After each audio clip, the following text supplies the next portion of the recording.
Olá, pessoal, boa noite, tudo bem com vocês? Estamos aqui para mais um dia de chave do Enem da disciplina de Química e hoje é a nossa última aula do ano, mas, claro, antes de finalizar, nós vamos dar início aos nossos exercícios. Hoje nós vamos falar sobre radioatividade. Então, pegue seu material e bora começar. O primeiro exercício selecionado fala do elemento iodo, né, que ele tem uma função biológica, ele é acumulado na tireoide. Nos acidentes nucleares como Chernobyl e Fukushima, ocorreu a liberação para a atmosfera do radioisótopo iodo 131, responsável por enfermidades nas pessoas que foram expostas a ele. O decaimento de uma massa de 12 microgramas do isótopo de iodo 131 foi monitorado por 14 dias, conforme o quadro, tá? Então, você tem aqui um quadro que nós vamos analisar ele com maior detalhes.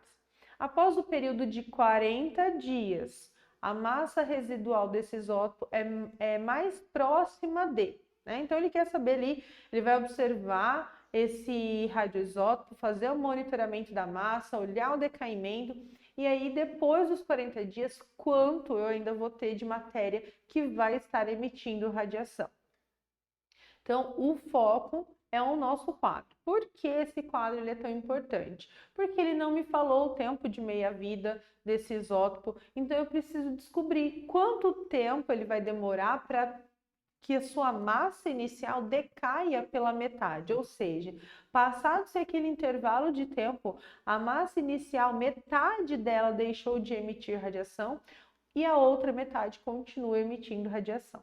Então, se nós olharmos aqui, ó, a massa inicial era de 12 microgramas. Passado-se um período, a metade de 12 é 6. Então, eu tenho que achar ali na tabelinha aonde a massa residual foi para 6 microgramas, ok? E foi exatamente no tempo de 8 dias. Então, a cada 8 dias, a massa do iodo 131, ela decai pela metade, né? Então, ela tem o decaimento ali. O que nós vamos fazer agora? Bom, eu já sei a informação de que o tempo de meia-vida desse radioisótopo é de 8 dias. Só que ele quer que você olhe ali, né, a massa no total de 40 dias. Então, a gente vai pegar 40 dias, que é o total período observado, e dividir pelo tempo de meia-vida desse radioisótopo, que é 8. No total, então, nós vamos chegar que se passaram-se nesses 40 dias por 5 tempos de meia-vida, certo? E aí eu posso, né, jogar na fórmula para calcular a massa final depois dos 40 dias, né, a massa residual após os 40 dias, ou eu vou criar aquela linha cronológica que eu vou colocando lá, massa inicial 12, aí vão passar 8 dias, aí vai para 6, aí vão passar 8 dias, vai para 3, até chegar ali, né, passar os 5 períodos de meia-vida. Ou eu vou usar a fórmula. A fórmula é M, que é a massa final, então a massa que eu quero descobrir nesse exercício, vai ser a massa inicial, então quanto eu tinha desse radioisótopo no início, dividido por 2 elevado a x. X é quanto tempo de meia-vida se passaram, né? Então a gente chegou que x é 5. Então, nós vamos substituir. A massa final, que é o que eu quero descobrir, vai ser 12, que foi a massa que eu coloquei, que ele começou a observar, 12 microgramas, dividido por 2 elevado a 5, porque se passaram nesses 40 dias 5 tempos de meia-vida. 2 elevado a 5 é 32, então vai ser 12 dividido por 32, que nós vamos chegar no resultado de 0,37.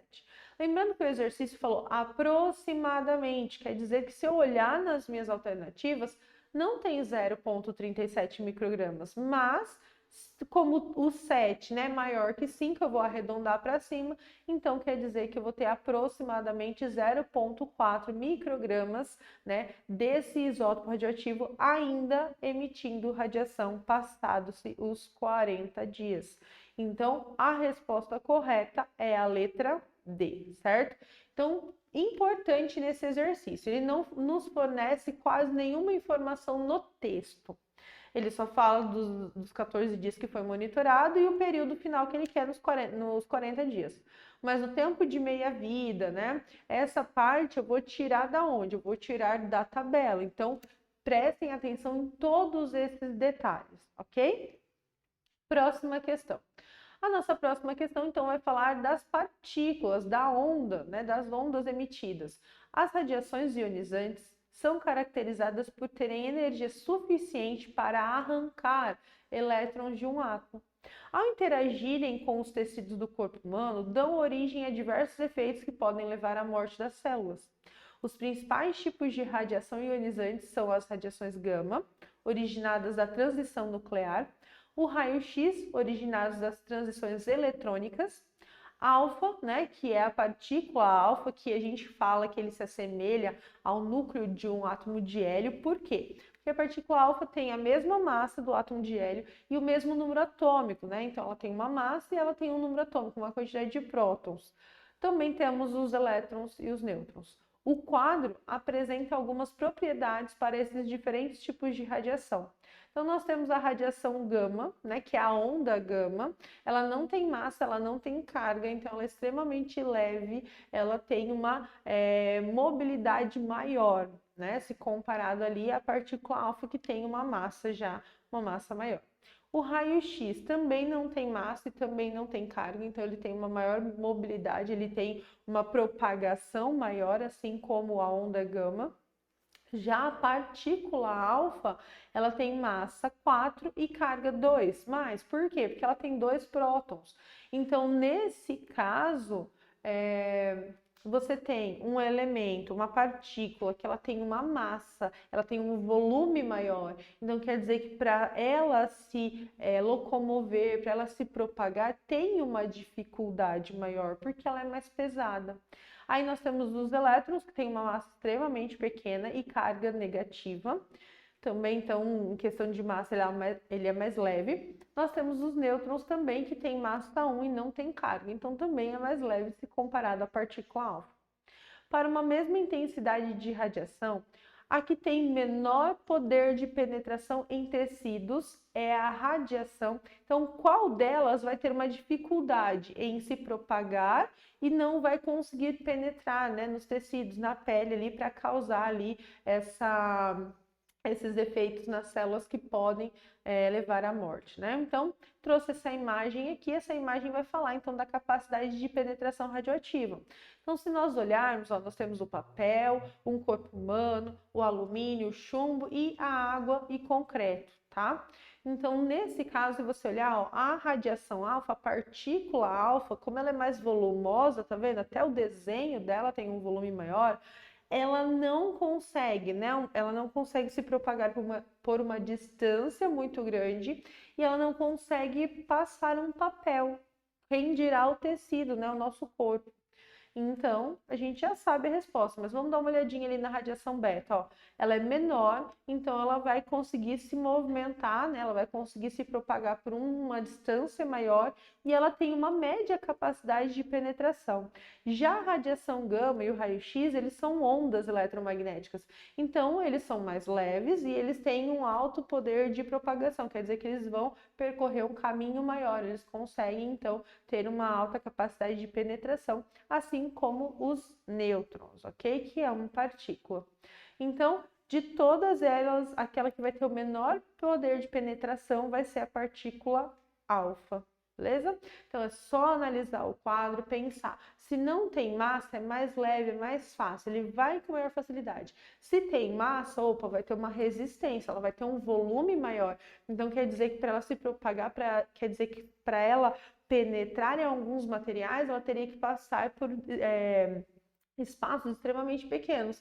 E a massa dela, o volume que ela tem, dificulta isso. Diferente das ondas, né? Diferente de uma partícula que não tem massa ou que tem uma massa menor, ok? A nossa terceira questão, então, ela vai falar sobre as energias nucleares, né? Reações nucleares são extremamente energéticas, liberam muita energia. Então, embora a energia nuclear ela possa ser utilizada para fins pacíficos, recentes conflitos geopolíticos têm trazido preocupações em várias partes do planeta. e estimulado discussões visando o combate ao uso de armas de destruição em massa. Além do potencial destrutivo da bomba atômica, uma grande preocupação associada ao emprego desse artefato bélico é a poeira radioativa deixada após a bomba ser detonada. Então, nós estamos falando de uma bomba atômica. Como que ela funciona? O que acontece no interior como é uma bomba atômica, né, uma bomba nuclear? Claro que eu vou ter reações nucleares acontecendo, reações que ocorrem no núcleo do átomo. Mas qual é o tipo, né? Qual é o processo envolvido na detonação dessa bomba, tá? Então, desintegração nuclear, desintegrar, o núcleo vai se desintegrar. Não, né? Associação em cadeia de chumbo, também não. Decaimento radioativo do carbono provocado por partículas beta, não. Mas quando a gente fala de bombas atômicas, de usinas nucleares, né, nós vamos nos remeter a dois nomes, ou fissão nuclear ou fusão nuclear, né? Então, o que é a fusão nuclear? Fusão, fundir, é juntar os núcleos, certo? Então, fusão nuclear do hidrogênio provocada por prótons. As fusões nucleares são as reações nucleares que envolvem uma quantidade de energia muito grande mesmo. Tanto que essas bombas, né, de fusão nuclear, para elas detonarem, elas teriam que ter como energia de ignição uma bomba de fissão nuclear, né? Então ela é extremamente energética. Aonde eu consigo identificar diariamente fusões nucleares acontecendo? No Sol. Então, no Sol está lá acontecendo fusões de átomos de hidrogênio, a energia é tão grande que a gente consegue sentir, certo? Então, a bomba atômica, ela não é feita de fusão nuclear, não é junção do núcleo, mas a quebra do núcleo, que é a fissão, uma fissura, certo? Uma rachadura, eu vou quebrar aquele núcleo. Então, a nossa resposta correta é a letra A, certo? A fissão nuclear do urânio provocada por nêutrons. O que acontece, né? Normalmente você detona, você dá uma energia de ignição, um estalinho, como se você colocasse todos os dominós um na frente do outro e você vai lá e dá uma energia, um start inicial para desencadear aquela reação, certo? Então, os nêutrons, nesse caso, vai ser essa energia de ignição. Ele vai lá, ele vai entrar em contato com aquele núcleo daquele elemento radioativo que já está instável e vai quebrar aquele núcleo, ele vai conseguir separar aquele núcleo. E nessa separação do núcleo, ele vai liberar uma quantidade de energia também muito grande, tá? Mas lembrando que, né, a fissão nuclear vai ser, então, usado, né, nessas destruições da bomba atômica, quando a gente fala de bomba atômica é a fissão nuclear, também usinas nucleares são fissões nucleares, ok? A nossa quarta questão vai falar sobre a descoberta, né? A gente vai falar um pouquinho mais das partículas, né? Em especial da partícula alfa. Então, com a descoberta das emissões de energia do rádio 226 por Marie Curie e Pierre Curie, o fenômeno foi denominado radiação alfa ou emissão alfa.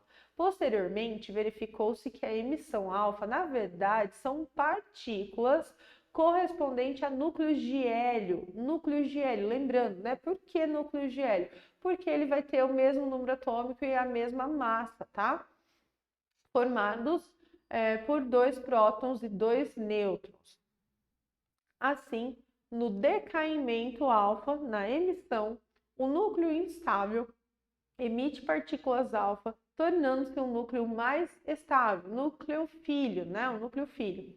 Se o núcleo de rádio 226 emitir 2 partículas, então, informações importantes, ele vai emitir quantas partículas? 2 partículas alfa. O número de massa do núcleo filho, né, o filho dessa emissão aí, será D, né? Então, quais das alternativas vão indicar que eu tive a emissão, que ele emitiu, que ele tirou, eliminou ali dele, daquele núcleo, 2 partículas alfa?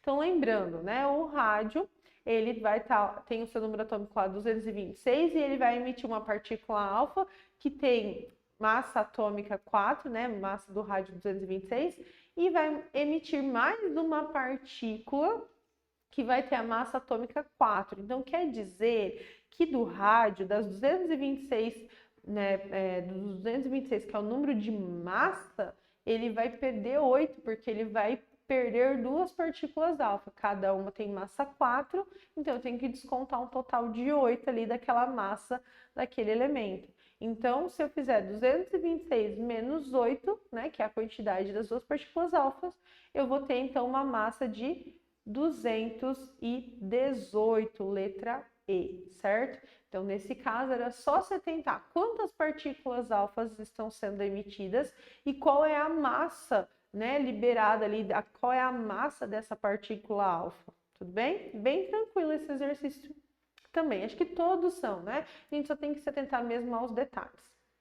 E a nossa última questão também vai falar de decaimento, de liberação de partícula, liberação de energia.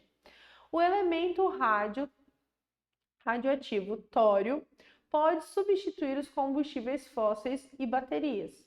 Pequenas quantidades desse elemento seriam suficientes para gerar grandes quantidades de energia.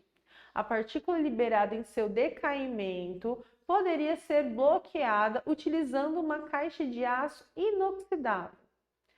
A equação nuclear para o decaimento do tório, né, 230, que é a sua massa, e 90, que é o seu número atômico, Então, você tem lá o tório antes da seta, então antes da reação, antes dele liberar a partícula, antes dele liberar a energia.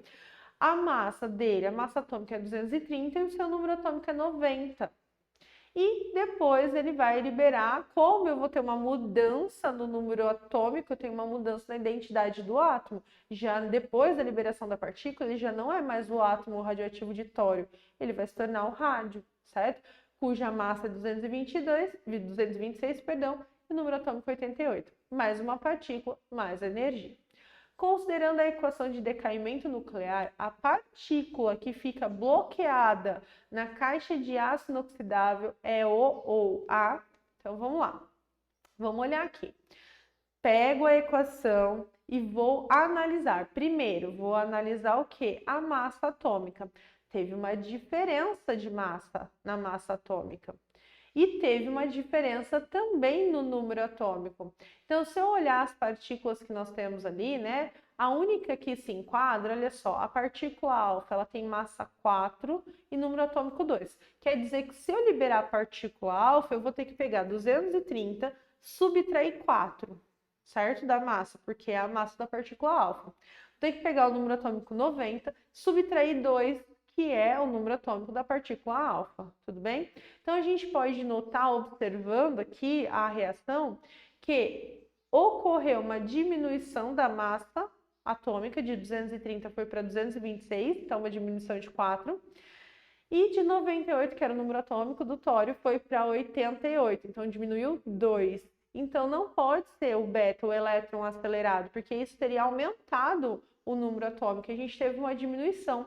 Então, nesse caso, a partícula que ele está se referindo é a partícula alfa, ok? O nêutron não tem, né, tem um de massa, não tem carga, o pósitron não tem carga, o próton só tem os dois elétrons, né, a carga positiva, então não tem nenhuma dessas outras três a gente consideraria. A gente poderia ficar em dúvida entre a alfa e a beta, mas a beta não tem massa, então quer dizer que se ele emitisse a partícula beta, a massa não ia sofrer alteração, mas o número atômico iria aumentar, né, de 90 para 91. Então, pessoal, com essa questão, nós finalizamos a nossa disciplina de Química nesse ano. Espero que tenha ajudado vocês. Desejo vocês todo sucesso. Um abraço, boas férias. Tchau, tchau.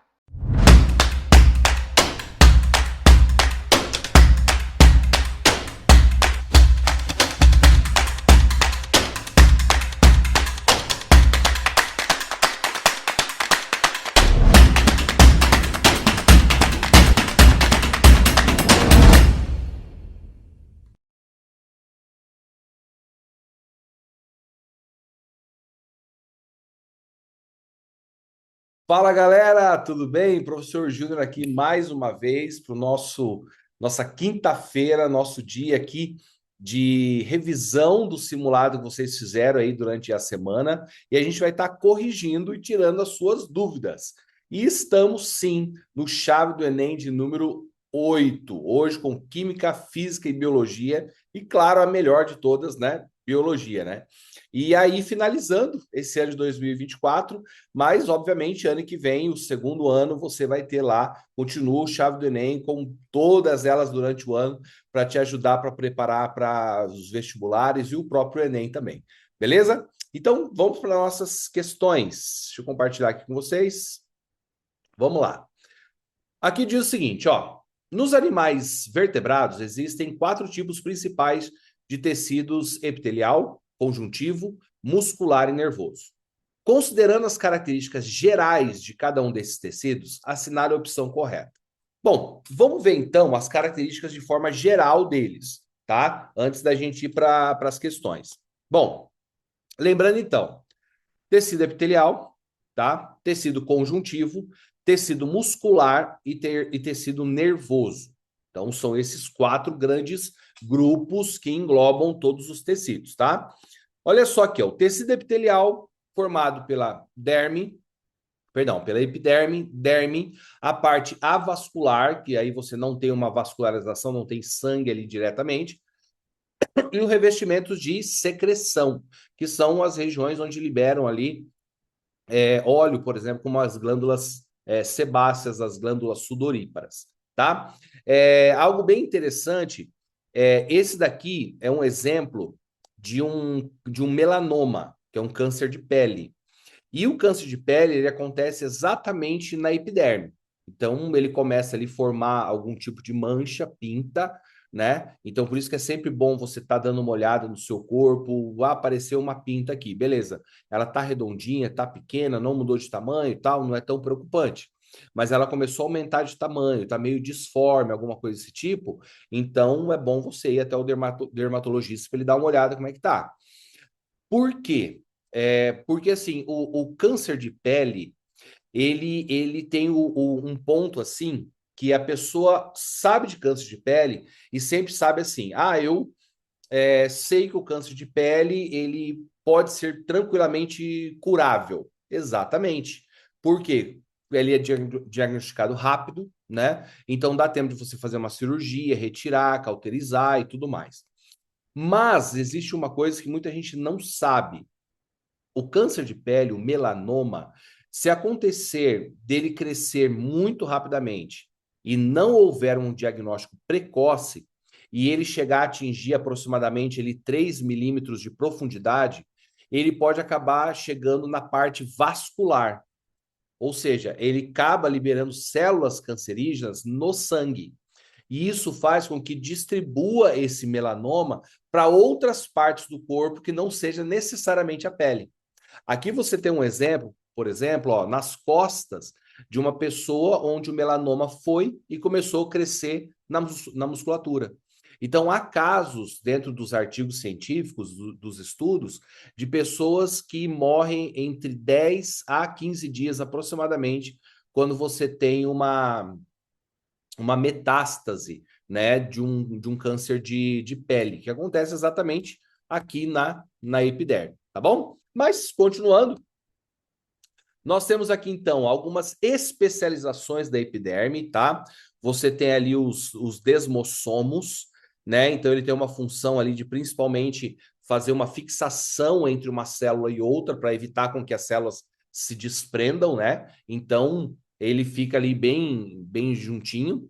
Tem ali também as interdigitações, que são essas dobrinhas que vocês estão vendo aí, para se encaixar perfeitamente as células também. Então, para você ter ideia que uma célula ela precisa ter essa característica para poder ter, por exemplo, uma doação. Eu quero doar um tecido, doar alguma coisa, outra.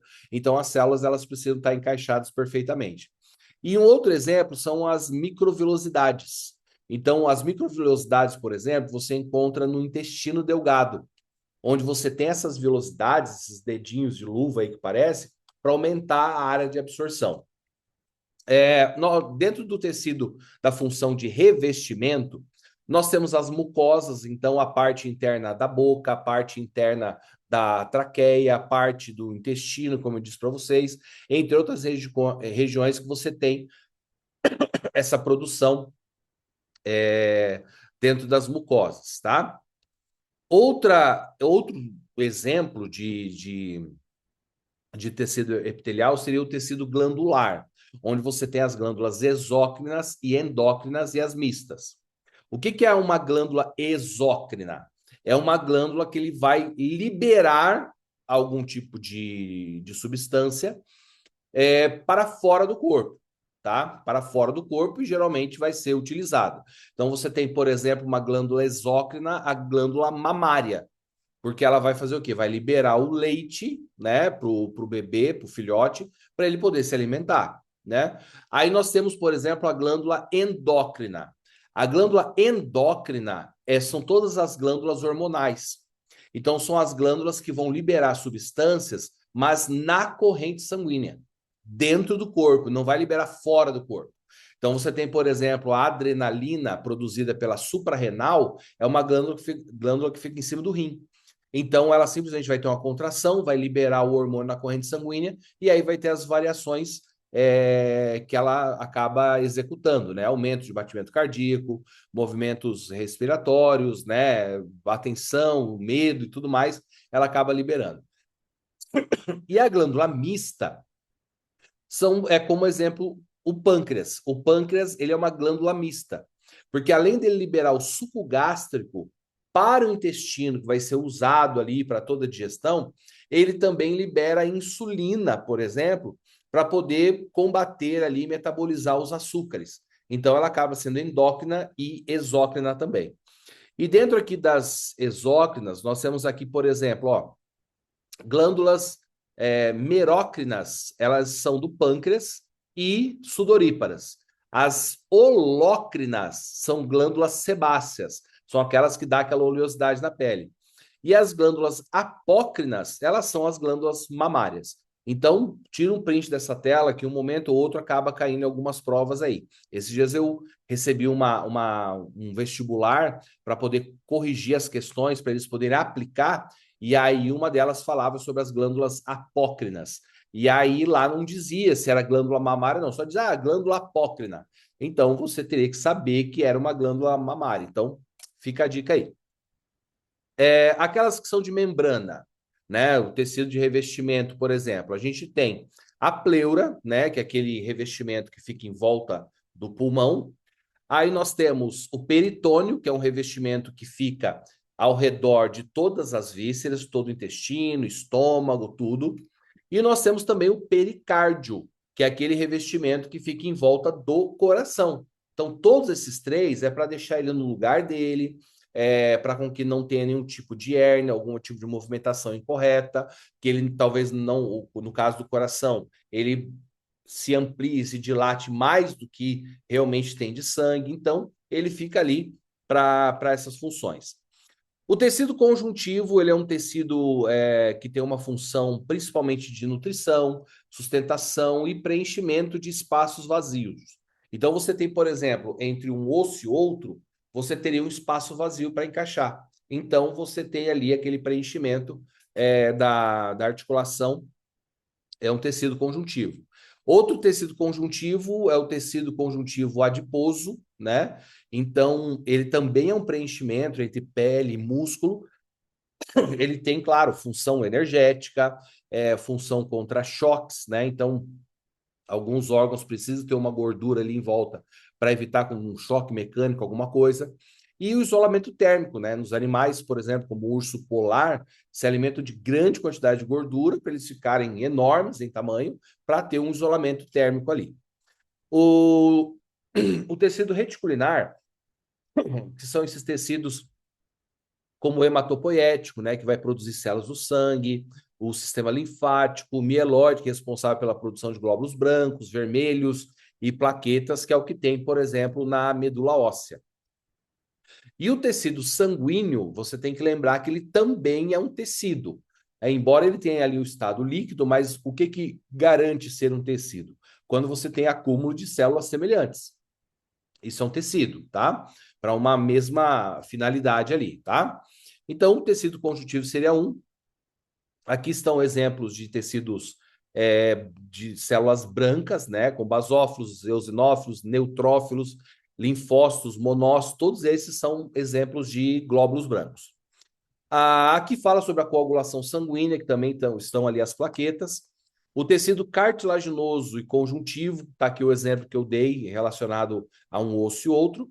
O tecido ósseo também é um tecido conjuntivo. O tecido muscular tem 3 tipos principais, que é o cardíaco, que fica no coração, o estriado cardíaco, o estriado esquelético, que ele está em volta de todos os ossos do corpo, e o tecido muscular liso, que está em volta, por exemplo, do intestino, né? Para fazer a movimentação ali do intestino para sua digestão. E o tecido, por último, nervoso, tem a formação dos neurônios, dos gânglios, dos nervos, né? E nós encontramos tecido nervoso em todo lugar do corpo. Então, você vai encontrar tecido nervoso no coração, você vai encontrar tecido nervoso no intestino, porque tudo que demanda impulsos vai ter neurônios em algum lugar, tá bom? Sendo assim, vamos para as respostas. Letra A. O tecido epitelial classifica-se em de revestimento e glandular? Bom, tá certo essa, né? Será que já acertamos aqui de cara? Já acertamos de cara. Tá bom, beleza. Já respondeu? Vamos para outro? Não, vamos ver por que as outras estão erradas, tá? Olha a letra B. O tecido conjuntivo possui células justapostas com pouco material intracelular. Gente, o tecido epitelial da pele, por exemplo, as células são muito pertinhas uma da outra. Por quê? Para evitar com que a gente tenha uma infecção, entra alguma coisa, qualquer líquido que joga e tal. Já no caso do tecido conjuntivo, ele já é um pouco mais espaçado entre uma célula e outra, mas ele possui bastante material entre as células, tá? Então, a letra B está incorreta. Letra C. O tecido muscular desempenha principalmente funções de reserva e isolamento térmico. Nós vimos que quem faz essa função é o tecido adiposo, que é o tecido conjuntivo. Então, errada também. Letra D. O tecido nervoso se caracteriza pela presença de condronectina, que forma os axônios. Então, os condrócitos, gente, eles não vão formar os axônios. Os axônios, eles são formados assim que o corpo é formado, assim que a célula é desenvolvida, tá? A única coisa que pode ser formada no tecido nervoso seria a bainha de mielina que vai revestir o axônio, tá? Então, incorreto também. Letra E. O tecido ósseo é um tipo especializado de tecido muscular. Obviamente, totalmente errado. Tecido muscular é uma coisa, tecido ósseo é outra. Beleza? Vamos seguir a questão? Vamos lá. Próxima questão. Relacione corretamente a coluna 1 à coluna 2, conforme a classificação dos tipos de tecidos e seus respectivos exemplos de células. Em seguida, assinale a alternativa com a sequência correta. Bom, a gente já falou um pouquinho sobre os tecidos, né? Então, vamos lá. Número 1, tecido epitelial. Primeiro aqui, ó. Neurônios, astrócitos, oligodendrócitos. Bom, a gente já viu neurônio aqui, já sabe que é tecido nervoso. Então, a gente já sabe que a nossa resposta aqui, ela tem que começar com o número 4, tá? Então, pode ser a letra A, letra C ou letra E. Vamos para o segundo. Tecido conjuntivo. Bom, fibroblastos, fibrócitos, plasmócitos, mastócitos, macrófagos, leucócitos e células adiposas. Bom, nós vimos aqui, por exemplo, que os fibroblastos são aqueles que fazem a coagulação do sangue, tá? Nós temos os mastócitos e macrófagos, que são células brancas. Fibrócitos e plasmócitos, fibrócitos também estão envolvidos na coagulação do sangue. Os plasmócitos fazem parte ali de todo o plasma. E as células adiposas também são tecido conjuntivo. Então, a gente já sabe que a segunda é 2. Primeira 4, segunda é 2. Então, pode ser a letra A ou pode ser a letra C. tá? Aí já descartamos. Vamos para o terceiro item ali, ó. Células pavimentosas, cúbicas e cilíndricas. Então, ó, conjuntivo já foi, nervoso já foi. Então, a gente só pode ter o quê, ó? Olhando de baixo, a gente vê fibras musculares. Então, a gente sabe que a última é número 3, né? Então, a gente já sabe que aqui é a letra C, tá? Porque células pavimentosas, cúbicas e cilíndricas é do tecido epitelial. Acho que essa aqui foi facinho, mas claro, teve toda uma aulinha ali antes da anterior, né? Mas eu vou considerar essa questão uma questão mais fácil, tá bom, gente? Então, acho que dá para conseguir fazer legal aí.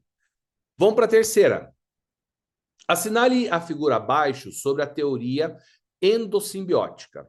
É possível concluir que a autoduplicação das mitocôndrias e dos cloroplastos é uma evidência da teoria endossimbiótica. Vamos deixar claro uma coisa que eu sempre deixo quando a gente está tendo aula e fala alguma coisa relacionada à evolução, tá bom? Então é assim, gente. Lembra que nós estamos numa rede confessional, que é a rede adventista. Você que é nosso parceiro, que tem o sistema interativo, que é produzido pelas nossas editoras, você vai ver que ele tem um cunho realmente mais criacionista. Mas nas apostilas e nas aulas, os professores não deixam de falar evolução, tá? A gente acaba sempre colocando um contraponto de criacionismo e tudo mais, mas a gente sempre apresenta a teoria de evolução. Por quê, professor? Porque as provas que você vai fazer, se não forem universidades cristãs, né, universidades teocêntricas, você vai ter ali um cunho mais evolucionista. Então, é interessante que você saiba sobre evolução para poder acertar a questão lá, tá bom? Então, por isso que às vezes você vê no seu professor aí no seu colégio, ele acaba colocando questão de evolução, aí você fica, peraí, mas a gente não está no colégio cristão, como colocou de evolução? É porque a tendência de muitos fazerem vestibulares de cunho evolucionista, tá bom? Então, a endossimbiótica, ela acredita, assim, que os organismos conseguiram criar uma característica diferente quando as bactérias, perdão, as mitocôndrias e os cloroplastos entraram dentro de uma célula de bactéria, por exemplo. Aí formou as células eucariontes, como é a minha e a sua, tá bom? Então vamos lá, ó. 2. Bactérias fagocitadas por células ancestrais passaram a parasitá-los, originando as mitocôndrias e cloroplastos. 3. Mitocôndrias e cloroplastos seriam organismos independentes, que ao serem englobados por células eucariontes, desenvolveram as mesmas uma relação simbiótica, tá bom? Então vamos ver lá. Bom, aqui a gente tem uma mitocôndria, certo? Ali onde diz que ela consegue se autoduplicar, é verdade, porque aqui você vê que ela possui DNA. Além de DNA, ela tem ribossomos, então ela consegue ali sintetizar suas proteínas, ela consegue se autoduplicar, então isso é verdade. E você sabe que a mitocôndria, ela tem nos seres vivos, fora as bactérias, né? Você tem em todos os seres vivos para ela produzir energia. Então, ela que vai absorver, por exemplo, a glicose, vai ter todo o processo ali de respiração celular e produzir energia, o ATP. Já no caso das bactérias, elas têm outras estruturas que parecem agir como a mitocôndria, mas não é mitocôndria. O cloroplasto você encontra em todo ser que faz fotossíntese, quer ele seja alga, quer ele seja plantas, tá? O cloroplasto, ele também tem a função de estar metabolizando e fazendo a produção de glicose. Então, ao você se alimentar de um vegetal, você tem uma fonte de glicose que as mitocôndrias vão usar depois para produzir energia. Então, é o cloroplasto que faz isso. E como você está vendo, ele também tem ribossoma, ele também tem DNA, ele se autoduplica também. Tá bom? Então, vamos lá para a questão. Primeira questão, então. Autoduplicação, eles fazem. 2. Bactérias fagocitadas por células ancestrais passaram a parasitá-lo, originando as mitocôndrias. Não. A ideia endossimbiótica, tá aqui, ó, 1 e a 3 já está correta. As mitocôndrias e os cloroplastos, segundo a teoria evolucionista, eram seres independentes. Então, como se fosse qualquer um outro parasita, qualquer outro ser. Só que quando algumas bactérias fagocitaram ela, elas começaram a viver em simbiose, ou seja, elas começaram a viver bem ali dentro. Então, a mitocôndria começou a produzir energia através ali do que os cloroplastos começaram a produzir também. Então, um acabou ajudando o outro, viveram ali e conseguiram simplesmente crescer, né? Então, você tem, por exemplo, um tecido vegetal, ele tem mitocôndria e cloroplastos. Então, eles conseguem ali produzir o seu próprio alimento, por isso que eles são autotróficos, né? Então, a 1 e a 3 está correto. Essa é a teoria endossimbiótica. Vamos para a quarta questão. Em 1920, Alexander Oparin e o inglês John Haldane propuseram de forma independente explicações sobre a origem da vida na Terra. Segundo esses cientistas, a vida surgiu na Terra por quê? Evolução química, criação divina, origem extraterrestre, biogênio ou seleção natural. Gente, olha só aqui. Aqui nós temos. Opa, deixa eu voltar. Aqui nós temos uma coisa chamada de evolução química. Então, já dando spoiler, já respondendo a questão, a resposta correta é evolução química, porque criação divina, sabemos que foi Deus. Então, quem que propuseria isso? Não, é só óbvio, né? A origem extraterrestre, que seria alguma molécula orgânica vir de fora do planeta, é chamada de panspermia. E não foram eles que propuseram isso. Biogênese seria que um ser vivo origina de outro pré-existente, que é relacionado à criação. E seleção natural seria quem propôs a ideia de seleção natural foi Darwin. Então, o que seria a evolução química? Gente, a evolução química, ela tem nas nossas apostilas também, mas ele foi assim, inúmeros eventos que foram acontecendo em que você foi falando assim, poxa, peraí, eles parecem que foram dando desculpa em cima de desculpa. O que acontece? Eles acreditavam que a atmosfera, há muitos milhões de anos atrás, ela era totalmente inóspita. Existia ali na atmosfera vapor d'água, hidrogênio, nitrogênio, amônio e metano.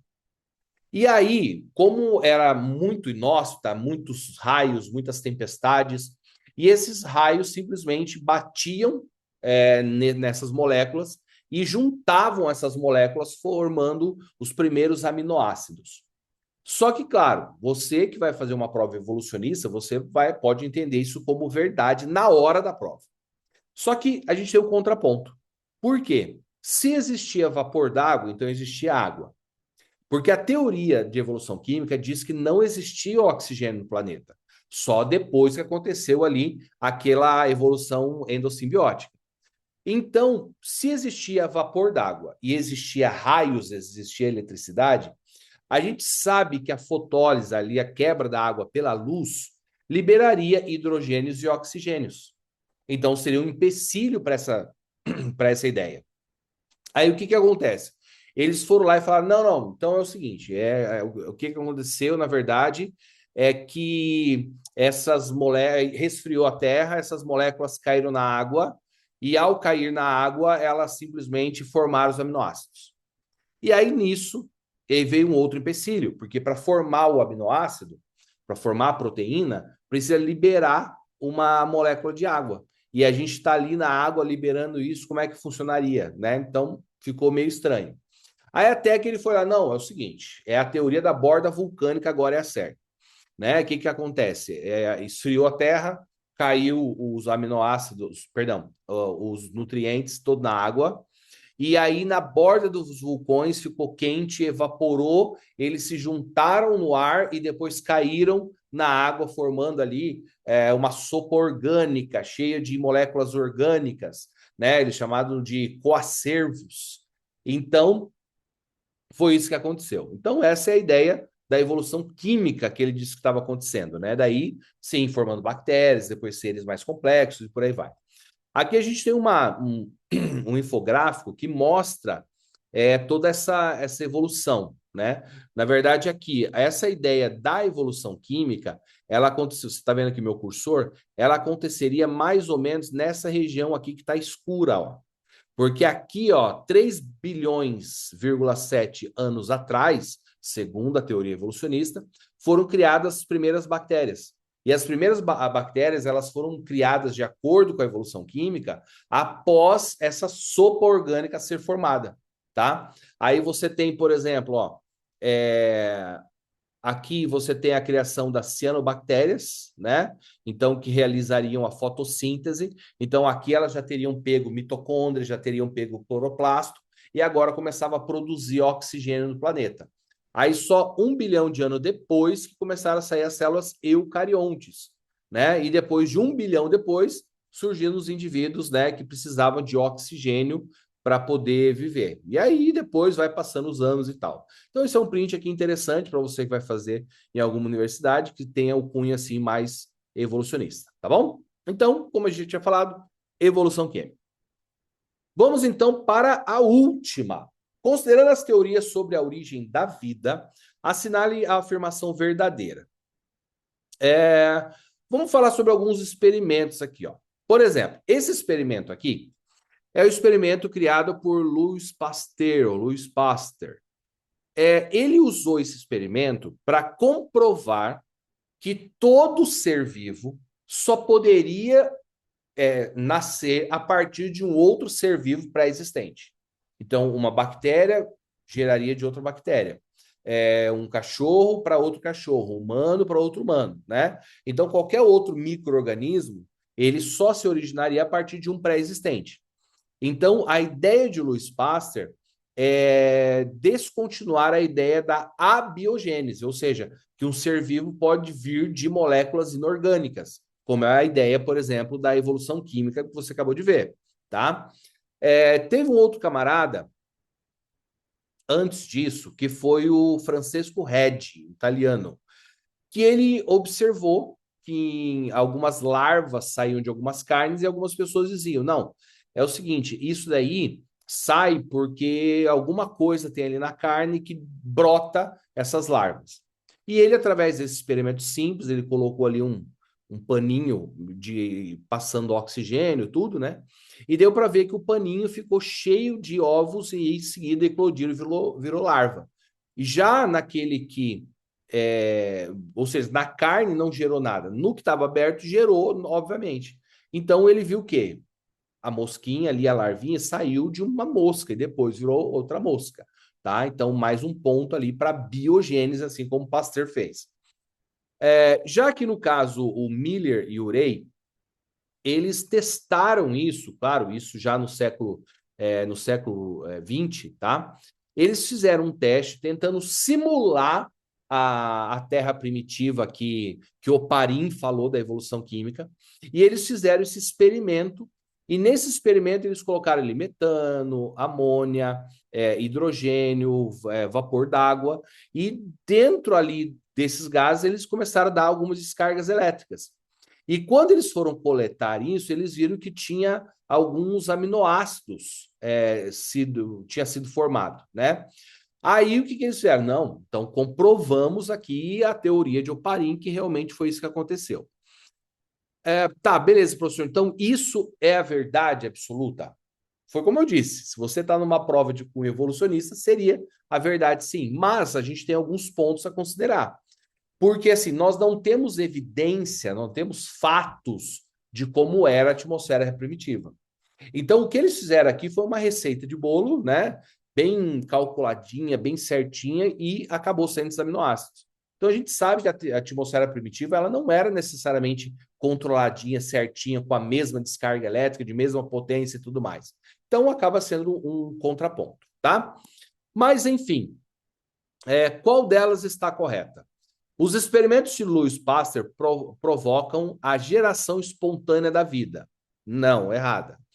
B. Francesco Redi afirmou que organismos complexos, como as mosquinhas ali, têm origem a partir de matéria decomposta. Não, foi bem ao contrário do que ele pensou. C. Stanley Miller e Urey provaram que micro-organismos surgem apenas de outros micro-organismos. Não, eles provaram na teoria deles ali que substâncias inorgânicas formariam substâncias orgânicas. Letra D, a teoria da biogênese admitia que a vida surgia através de outra pré-existente. Então, essa daqui que tá correta. Beleza? Show? Bom, gente, espero que tenham conseguido aprender bastante coisa hoje. Eu sei que o tecido, a parte de histologia, era um pouco mais pancadinha ali, né? Um pouco mais difícil, mas a teoria das gerações ali, a origem da vida, era um tema assim bem amplo, tem muito lugar a ser pesquisado. Claro que a maioria é mais voltada à evolução, e os nossos livros mostram a evolução, mas mostra também o que a criação acredita, né? Lembrando que a criação ela não só as pessoas só acreditam não só por causa de estar na Bíblia, mas sim porque muitos estudos e muitos pesquisadores de alto calibre acadêmico têm provado muitas coisas relacionadas a isso. Então, para a gente que é criacionista, a gente fica feliz com isso também. Beleza? Gente, um grande abraço, bom final de ano e a gente se vê ano que vem. Chave do Enem, segundo ano.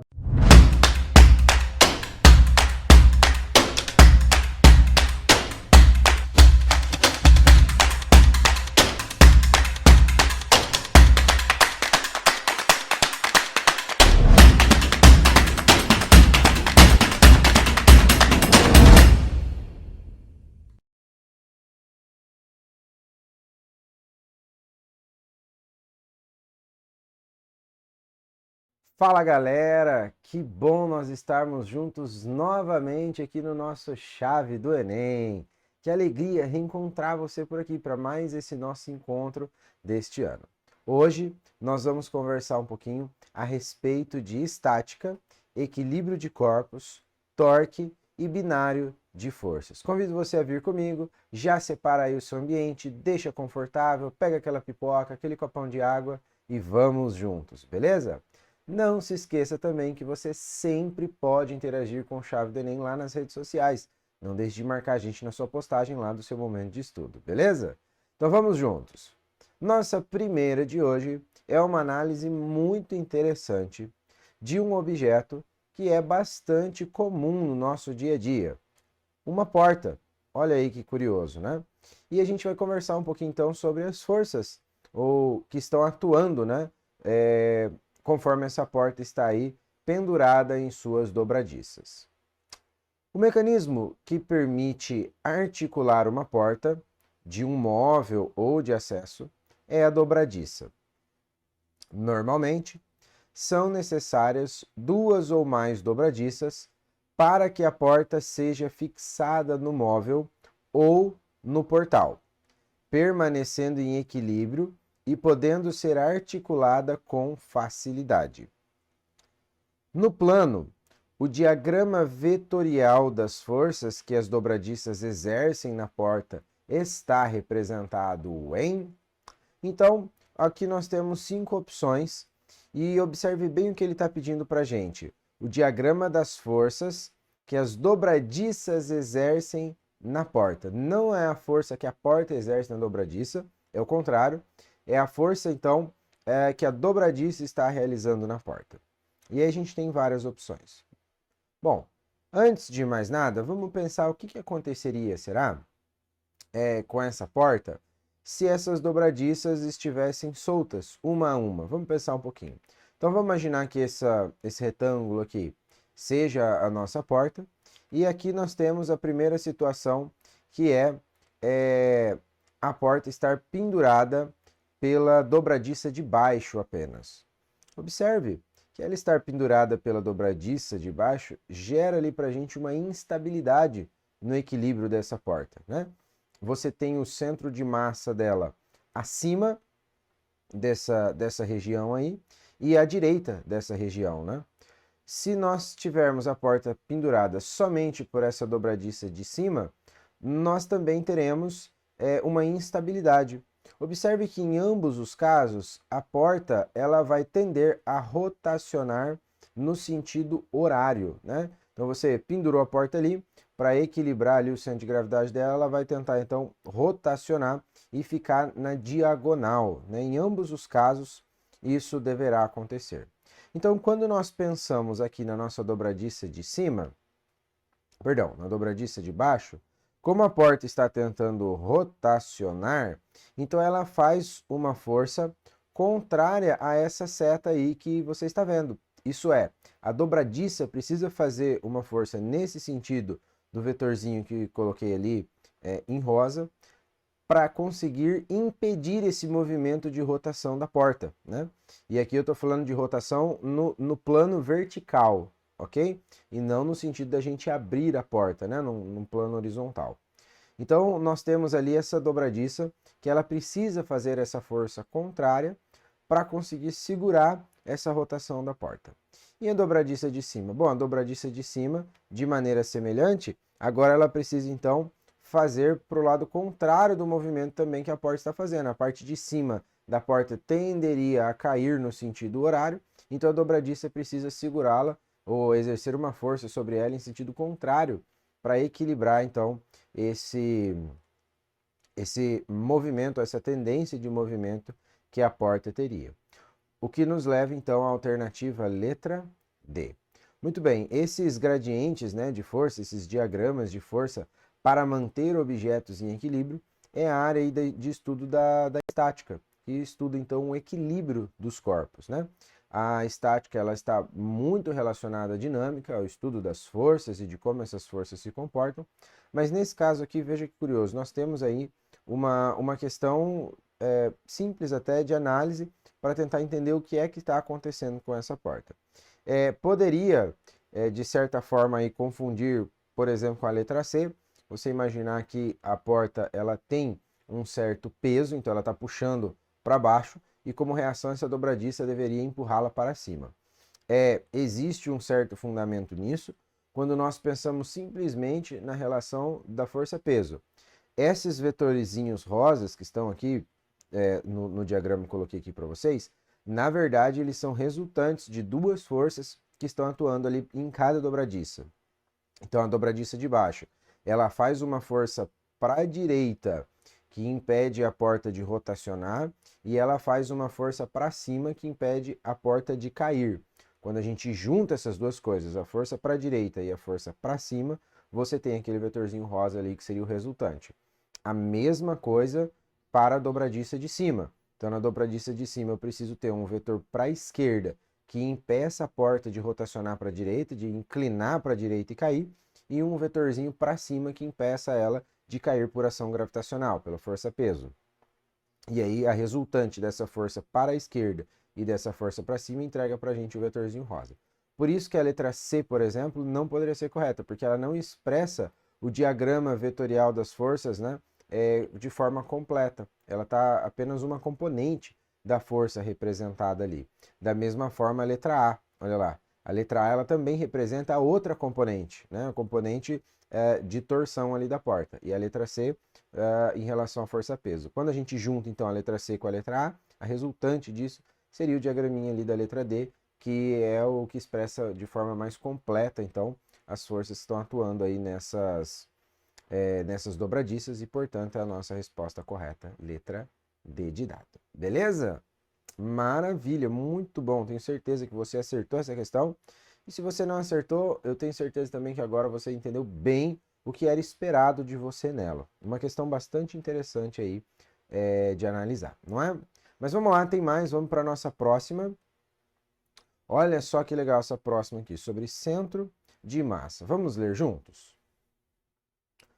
Nos automóveis, é importante garantir que o centro de massa, ele está chamando ali de CM, de cada conjunto roda-pneu coincida com o seu centro geométrico. Esse processo é realizado em uma máquina de balanceamento, na qual o conjunto roda e pneu é colocado para girar a uma velocidade de valor constante. Com base nas oscilações medidas, a máquina indica a posição do centro de massa do conjunto, e pequenas peças de chumbo são fixadas em lugares específicos da roda até que as vibrações diminuam. Então, observe o que ele diz para a gente até aqui. Quando você tem um pneu, o conjunto roda-pneu, né, de um automóvel, como ele vai ter uma alta rotação, né, então ele vai girar bastante, se o centro de massa dele, ou seja, o que é esse centro de massa? Seria o ponto no qual a gente poderia considerar que toda a massa desse objeto está agrupado nele, né? Então, se eu vou considerar, por exemplo, ele como um objeto pontual, onde é que está esse centro de massa dele, né? Onde está concentrada essa massa? Então, se o centro de massa está fora do centro do conjunto roda-pneu, então o que nós temos são oscilações enquanto esse pneu gira. É como se estivesse tentando arremessar uma parte do pneu sempre para fora, né, da rotação que ele está fazendo. Então precisa alinhar o centro de massa com o centro geométrico, porque o centro do pneu ele não está em rotação, então esse centro de massa ele fica paradinho ali e você diminui as oscilações causadas por conta dessa diferença de massa entre um lado e outro. E isso é feito então colocando pecinhas de chumbo para tentar equilibrar essa massa desse pneu e fazer com que a massa que exista de um lado do pneu seja simétrica à massa que existe do outro lado do pneu. Bom, durante o treinamento de sua equipe, a fim de corrigir a posição do centro de massa indicada pela máquina, um mecânico apresenta o esquema a seguir, com 5 possíveis pontos da roda para posicionar uma peça de chumbo. Então ali a gente tem o ponto 1, 2, 3, 4 e 5. E a gente tem marcado em laranja, algo desse tipo ali, o centro de massa, CM. E observe que ele não está no centro da circunferência. A gente tem duas retas pontilhadas, uma vertical e outra horizontal, que no cruzamento delas está marcado então o centro geométrico da roda, o meio da roda. E nós queremos deslocar esse centro de massa em direção a esse centro geométrico. Queremos que eles coincidam. Então, o que significa esse centro de massa estar deslocado ali naquele espécie de primeiro quadrante ali? Significa que naquela região do pneu, em direção ao número 5, você tem uma maior concentração de massa do que do lado contrário. Então, ali próximo da região do número 2, 3 e 4, você tem quantidades menores de massa do que do lado da região 1 e 5, o que faz com que o centro de massa, então, se desloque em direção a 1 e 5. Nós queremos fazer com que ele volte para cá, ó, né? Que ele se desloque nesse sentido para chegar até o centro geométrico ali, né? Então o que a gente precisa fazer? A gente precisa aumentar a massa desse lado contrário, porque já que não tem como a gente retirar a massa do pneu do lado da região 5, o que seria uma solução também, né? Se a gente pudesse cortar a roda, você vem ali, tira, descasca um pouco o pedaço da roda, até equilibrar a massa. Mas isso não é possível, eles vão acrescentar peças de chumbo a essa roda. Então a gente vai precisar acrescentá-las no lado contrário para equilibrar a massa dos dois lados e balancear essa roda, deixar ela simétrica em relação à massa dela.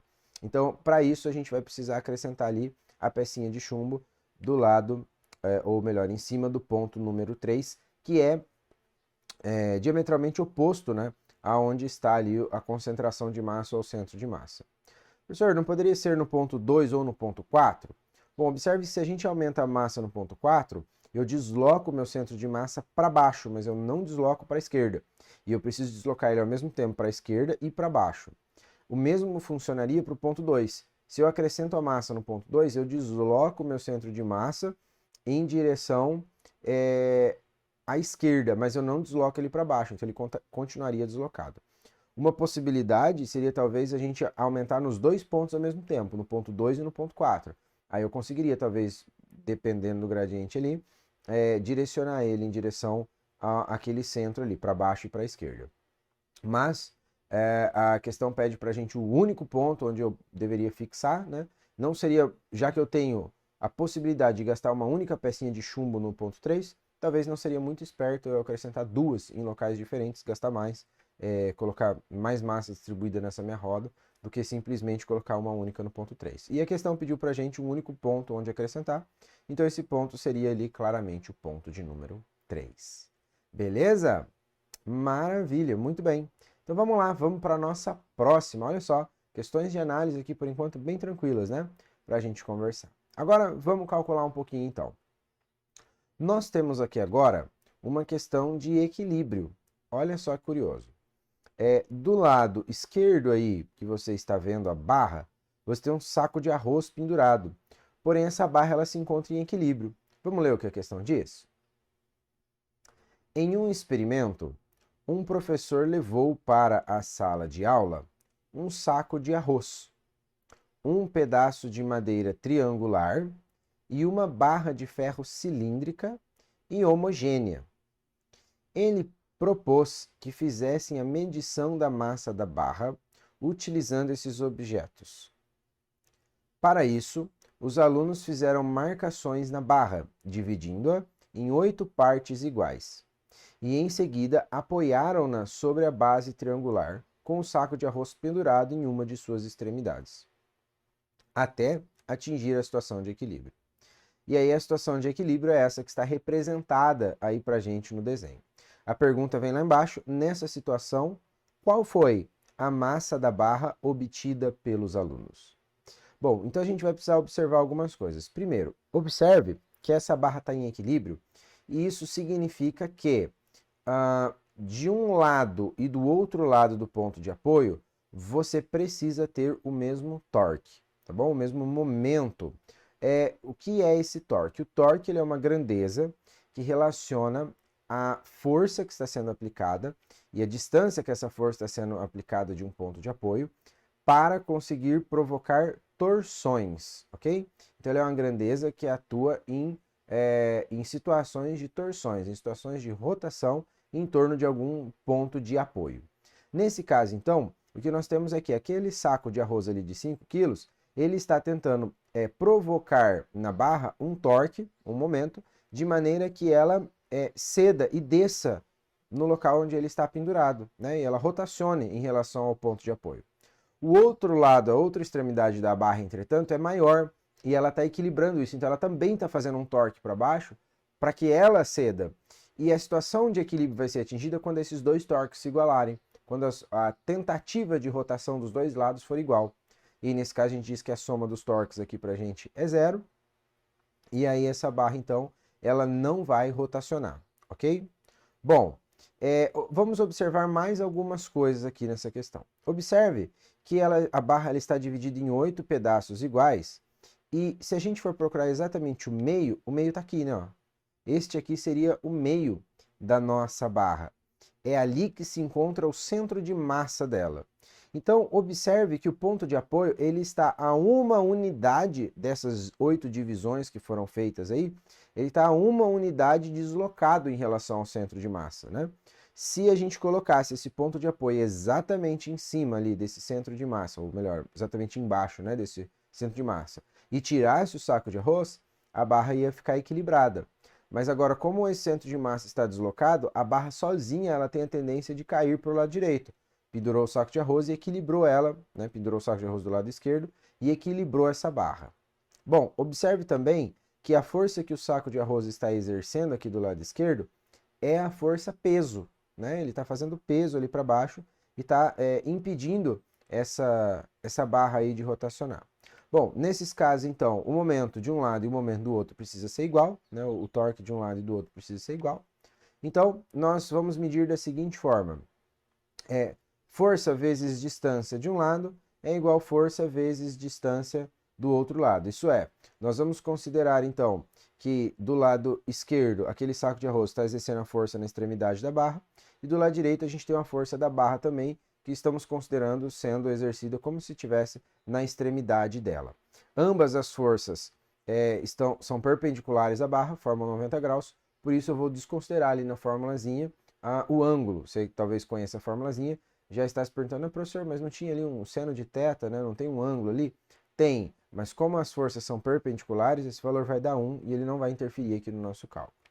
Bom, então do lado esquerdo o que nós temos é massa do saco de arroz, vezes a aceleração da gravidade, porque isso é a força peso dele, vezes a distância que essa força está sendo aplicada do ponto de apoio. Do lado direito, nós temos massa da barra, vezes a aceleração da gravidade, que seria o peso dessa barra que está sendo puxada ali para a gente, vezes a distância de aplicação.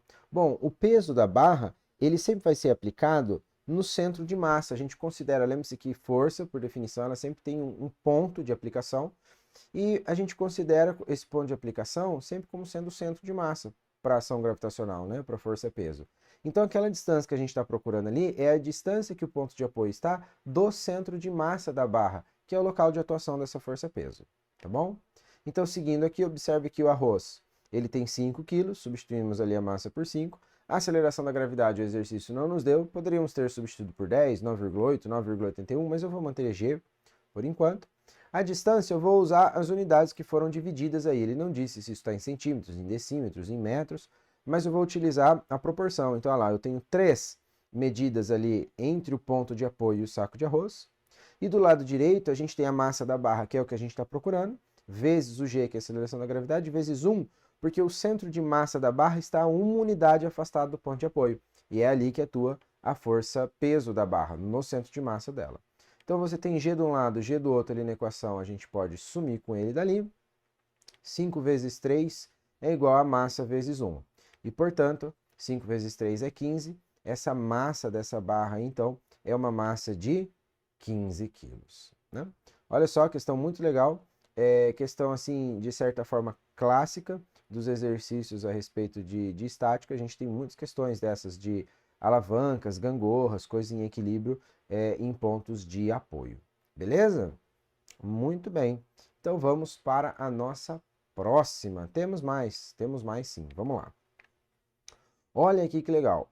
Essa aqui agora é uma comparação que a gente precisa fazer a respeito dos diferentes modelos aí de chave de roda. Vamos ler? Retirar a roda de um carro é uma tarefa facilitada por algumas características da ferramenta utilizada, habitualmente denominada chave de roda. As figuras representam alguns modelos de chaves de roda. A gente tem o modelo 1, que é aquele modelo ali em formato de mais, né? E ele está entregando para a gente ali uma medida do tamanho do braço dessa chave de roda, né? Ele está dizendo ali que ela mede 20 centímetros o tamanho do braço dela. Esses 20 centímetros, observe que são do centro até a ponta, não é de um lado até o outro. O segundo modelo é aquele modelo ali em forma de um L, não é? E o comprimento do braço dela ali, ele está indicando para a gente que é um comprimento de 30 centímetros. E o modelo 3, a gente tem uma com um bracinho mais comprido ali, que é de 25 centímetros. Então ela forma uma espécie de um T, não é? Com um braço com comprimento total. Observe que diferente do modelo 1, onde ele entregou para a gente a medida do centro até a ponta, aqui no modelo 3 ele entregou o tamanho do braço inteiro, de uma ponta até a outra, e foi 25 centímetros. Ok. E aí vem a pergunta.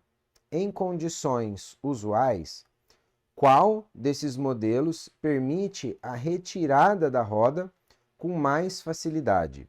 Então nós queremos saber qual desses modelos aí que conseguem proporcionar para a gente maior facilidade na hora de terminar. Bom, o que vai acontecer aqui? Conforme a gente está tentando rotacionar alguma coisa, quanto maior for o braço dessa chave, melhor é, mais fácil é, menos força e empenho para a gente conseguir rodar alguma coisa. Por quê? Porque o torque proporcionado, quando você vai tentar rodar uma chave dessa, ele é sempre proporcional à distância que a força está sendo aplicada. Ou seja, se a chave ela tem um braço bem comprido, isso facilita, porque por uma quantidade menor de força, você consegue um torque grande, porque a distância do ponto de apoio é maior. Força vezes distância vai entregar para a gente esse torque. Então, toda vez que a gente tem uma distância maior do centro de apoio, esse torque aumenta e facilita a retirada desse parafuso. O problema é que aqui nós temos modelos diferentes, então a gente vai ter que avaliar o que está acontecendo aqui em cada um deles. E as alternativas também dão para a gente justificativas diferentes. Por exemplo, a letra A diz que o modelo 1 vai ser melhor em função do momento da força ser menor. Então ele diminui o momento da força, diminui o torque, ele diz que isso facilita. O 2 diz que o modelo 1 vai ser menor em função da ação de um binário de forças. O que é um binário de forças? É quando a gente tem ao redor do centro de apoio 2 braços, onde eu vou ter torques contrários sendo aplicados em cada um deles. Então, de um lado eu vou tentar levantar a chave, do outro lado eu vou tentar abaixar a chave. E eu crio 2 torques, um de cada lado, um binário de forças, 2 forças atuando em conjunto. A letra C diz que é o modelo 2, em função do braço da força aplicada ser maior. De fato, a gente tem um braço de 30 centímetros, é maior do que os outros. E o 3, em função do braço da força aplicada poder variar, né? Você consegue arrastar ali o o braço da chave, e a 3 em função do momento da força produzida ser maior por causa daquele braço ali de 25 centímetros. Bom, vamos dar uma olhada no que está acontecendo aqui, não é? Vamos pensar primeiro, então, para o modelo 1. No modelo 1, olha lá, o torque dela, então, ou o momento, vai ser a força dela vezes o tamanho do braço. O braço dela tem 20 centímetros. Só que observe que nós temos um braço de 20 centímetros de cada lado. Então, eu vou ter força vezes 20 de cada um dos lados dessa nossa chave. E ela vai estar proporcionando o binário de força. Então, 20 forças de um lado e 20 forças do outro, no total a gente vai ter um torque nela de 40 vezes essa força que está sendo aplicada. 40F, ok? Então, o torque do modelo 1 vai ser a força aplicada multiplicado por 40. Beleza. Para o modelo 2, o que nós temos é um único braço de 30 centímetros. Então, o torque aplicado nela vai ser F vezes 30. Observe, então, que o modelo 2 ele já proporciona um torque menor do que o primeiro, né? Já é um modelo, então, mais difícil em termos de usabilidade. Você vai ter que fazer mais força para retirar o parafuso da roda com ele do que com o modelo 1. Já no modelo 3, observe que a gente tem um braço maior, de 25 centímetros. Só que esse é o braço total. Ele também está provocando um binário de forças, olha lá. Só que a gente tem 12 centímetros e meio de um lado, 12 centímetros e meio do outro, totalizando os 25. Então, no total, ele vai ter esses 25 vezes a força de torque, mesmo com esse binário de força. Então, observe aqui que pelos torques 1, 2 e 3, o modelo 1, ele proporciona maior torque, ele está multiplicando a força aí por 40. E aí, quando a gente vai ver as alternativas, a gente fica entre A e a B. Então ele diz na letra A que o modelo 1 é melhor em função do momento da força ser menor. Não, olha ali, a gente acabou de ver que o momento da força vai ser maior, não menor. Então sobrou para a gente a letra B. O modelo 1 é o modelo correto em função da ação de um binário de força. Então essa ação do binário aí vai multiplicar por 2 o torque proporcionado aí por essa chave, fazendo com que ela seja melhor para retirar os parafusos. Beleza? Maravilha, muito bem.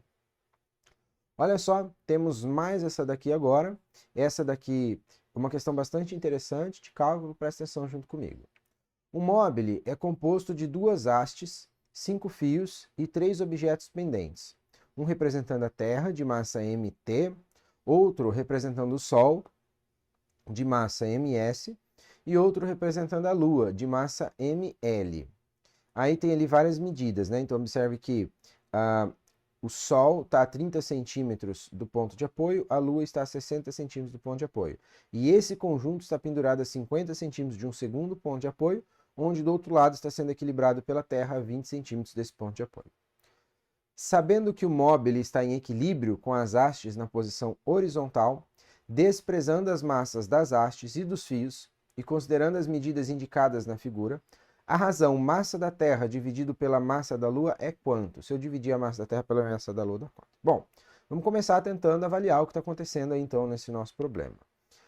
Para cada uma das barras, a gente sabe que o torque de um lado tem que ser igual ao torque do outro, senão ela não vai se equilibrar. Bom, então eu vou começar pensando ali entre o Sol e a Lua. Observe, então, que para o Sol, a força que está atuando de um lado vezes a distância tem que ser igual à força que está atuando do outro lado vezes a distância. E a força que está atuando ali é a força peso do Sol e a força peso da Lua. Então eu tenho ali massa do Sol vezes aceleração da gravidade, que é o peso do Sol, e do outro lado massa da Lua vezes aceleração da gravidade, que é o peso da Lua. E cada um deles vezes as respectivas distâncias. Então substituindo ali, observe que aparece G de um lado, G do outro, né, da aceleração da gravidade, é o mesmo valor, a gente pode cortar ele. Então ficamos assim, massa do Sol vezes 30, que é a distância dele ao ponto de apoio, é igual massa da Lua vezes 60, que é a distância dela no ponto de apoio. A gente consegue isolar ali a massa do Sol, então eu vou passar o 30 dividindo para lá, fica massa do Sol igual a massa da Lua vezes 60 dividido por 30, 60 dividido por 30 dá 2, então a massa do Sol é 2 vezes a massa da Lua. Beleza? Não chegamos ainda na relação massa-terra-massa-lua, mas eu já descobri uma relação massa-sol-massa-lua. Vou pensar então agora na haste de cima. A haste de cima, a mesma coisa. Torque de um lado deve ser igual ao torque do outro. Só que observe que agora de um lado a gente tem a Terra, então eu preciso ali do peso da Terra, que eu já escrevi ali, massa da Terra vezes a aceleração da gravidade, vezes a distância que a Terra está do ponto de apoio. Do lado direito, agora a gente tem 2 objetos. Então a massa agora ela é combinada, ela é a massa do Sol mais a massa da Lua, vezes a aceleração da gravidade, vezes a distância que eles estão do ponto de apoio, que no caso ali são 50 centímetros, né? A força está sendo exercida sobre o fio ali, a tração no fio. Bom, observe que a gente tem G de um lado, G do outro, a gente vai poder cortar eles, mas antes disso, massa do Sol, nós já achamos a relação aqui embaixo. A massa do Sol é o dobro da massa da Lua. Então ali onde está a massa do Sol, eu vou substituir por 2 vezes a massa da Lua, beleza? Então ficamos com 2 massas da Lua mais massa da Lua dentro ali do nosso parênteses. O restante, só copiei. Somando ali dentro agora, então, ficamos do lado esquerdo. Massa da Terra vezes gravidade vezes distância é igual 3 massa da Lua vezes gravidade vezes distância. E agora a gente só tem massa da Terra e massa da Lua. Então a gente consegue encontrar a relação que ele pediu ali. Eu vou tentar isolar esse massa da Terra, massa da Lua, então. Vou começar cortando gravidade dos dois lados, porque é igual, né? Essa aceleração da gravidade. E agora substituindo as distâncias. A Terra está a 20 centímetros do ponto de apoio. A Lua está a 50 centímetros do ponto de apoio. Quer dizer, o conjunto Sol-Lua está a 50 centímetros do ponto de apoio.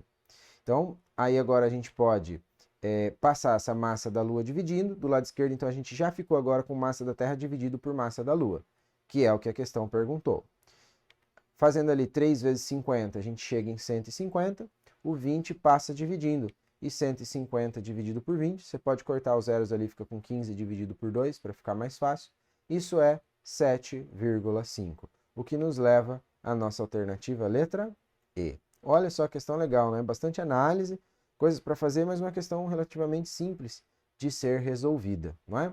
Muito legal, muito bacana esse nosso estudo aqui a respeito da estática de hoje. Eu espero que tenha sido um encontro nosso de bastante aprendizagem para você. Você sempre pode voltar aqui e assistir novamente para conseguir retirar suas dúvidas. Você pode escrever aqui também para o @chave de Enem. A gente se vê na próxima. Um grande abraço para você. Tchau, tchau.